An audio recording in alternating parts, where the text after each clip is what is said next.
ના સૌથી મહત્વપૂર્ણ સમાચાર પર અંધાપા કાંડના 7 મહિના અને ન મળ્યો ન્યાય, આખરે સીએમને રજૂઆત। વાત છે અમદાવાદ જિલ્લાના માંડલની। માંડલ અંધાપા કાંડમાં 17 લોકોએ પોતાની દૃષ્ટિ ગુમાવી, જ્યારે 2 લોકોએ તો પોતાની આંખ જ ગુમાવી।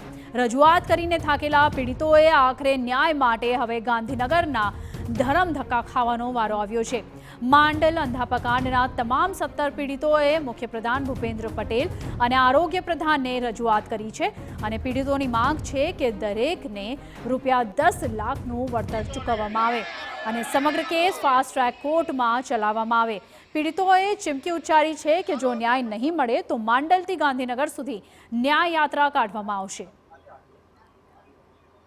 માંડલના મોતિયા કાંડના 17 પીડિત પરિવારોએ આંખની રોશની ગુમાવી છે, તો 7 મહિના થવા છતાં એમને વળતર કેમ આપવામાં આવતું નથી?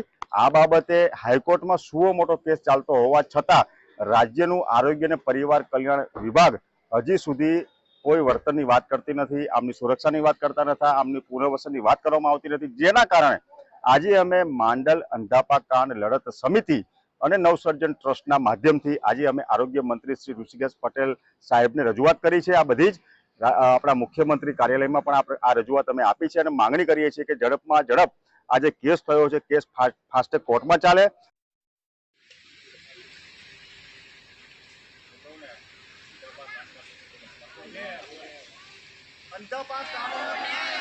મહત્વપૂર્ણ છે કે સમગ્ર પ્રકરણમાં 11 લોકો વિરુદ્ધ ગુનો નોંધવામાં આવ્યો છે।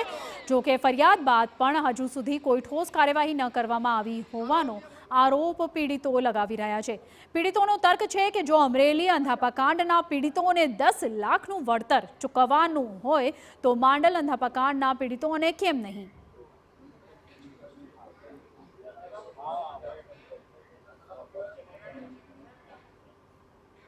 તો સુપર 6માં હાલ બસ આટલું જ, પણ 7:56 કલાકે અમારી વિશેષ રજૂઆત ઉત્તર ગુજરાત જળબંબાકાર જોવાનું ચૂકશો નહીં।